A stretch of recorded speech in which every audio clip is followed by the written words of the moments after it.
Good day, everyone. I'm thrilled to be here today to talk about a subject that's not only deeply personal but also universally significant: the role of parents in emotional development of children.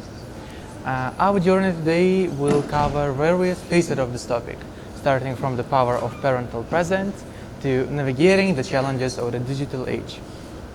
Let's delve into how parents shape the emotional landscapes of their own children and lay the foundation for their future well-being. And I want to warn you that today you will hear a lot of words emotional from me. Let's start. The power of parental presence. What does it mean? Parental presence isn't just about physical proximity, it's about being emotionally available and attuned to your child's needs. Imagine a child who comes home from school well irate and feeling very upset. What would you do? A parent who is emotionally present will notice this, ask about their day, and listen empathetically.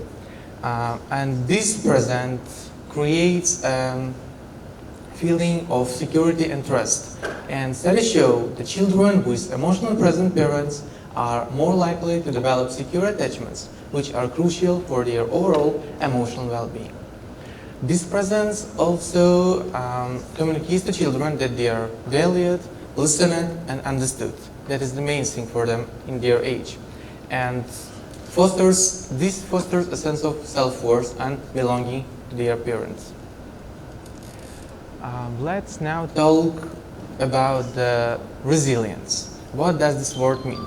Resilience is the ability to bounce back from adversity, and it's a critical aspect of emotional development of children.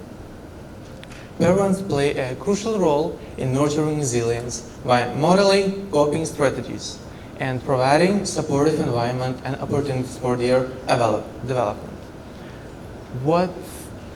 When a child faces a failure, a parent's supportive response may help children to view failures as opportunities for growth and not giving up. And parents can nurture resilience by doing some problem-solving skills, fostering a growth mindset, and celebrating efforts rather than just outcomes.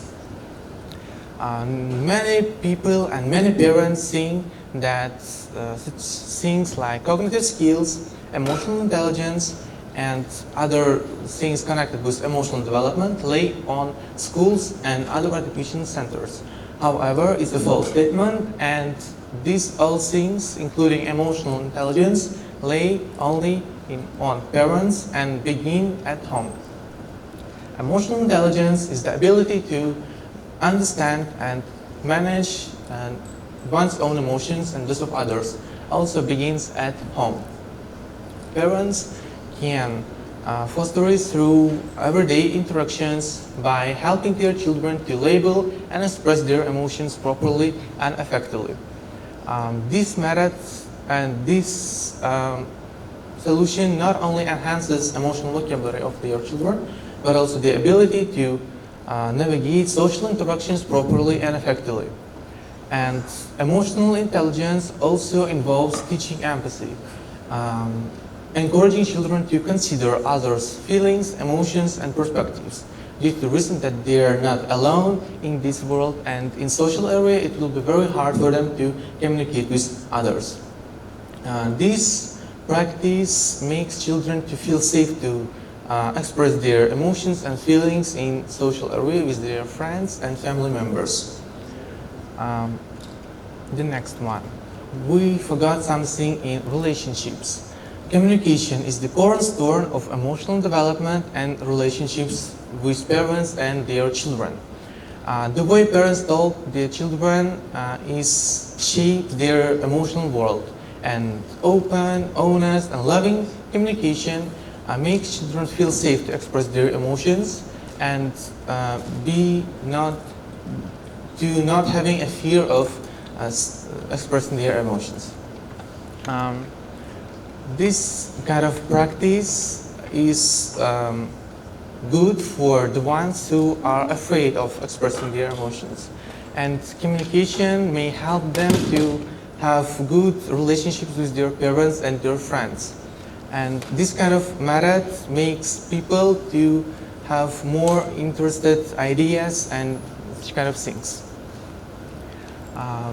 And now, you might have a question that why are you talking on specific topic due to the reason that all the cultures have different methods of solving some problems.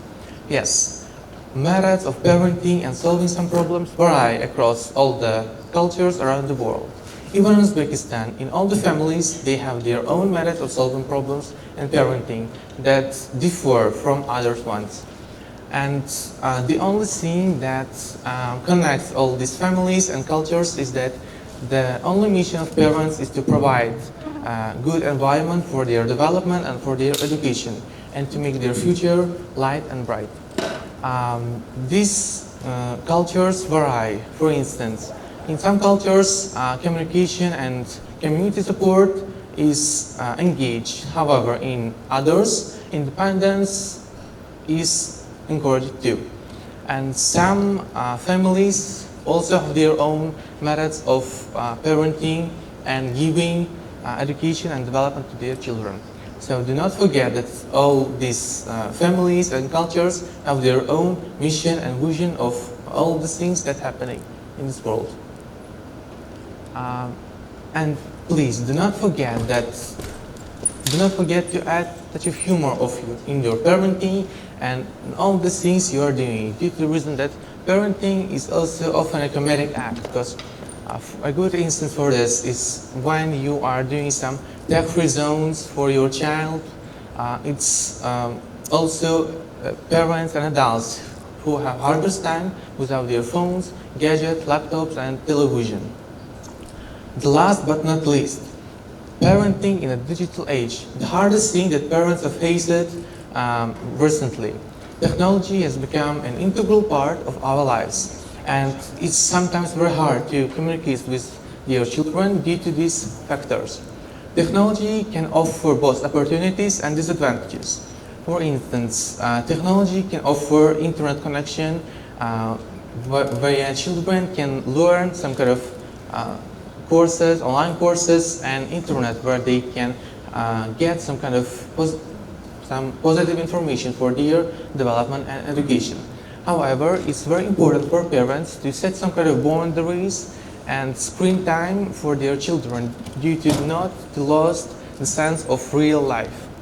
And it's very important to use technology properly for their children, to play some kind of offline games that require face-to-face interactions, like playing with their family members, playing with their friends, discussing some kind of things with their family, and etc.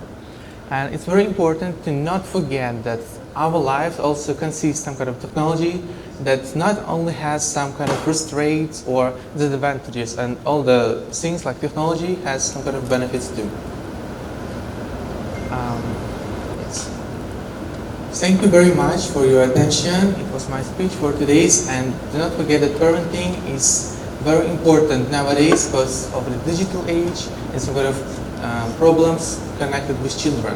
And do not forget that all the things you do should be done for your children because they are your future and you depend on them.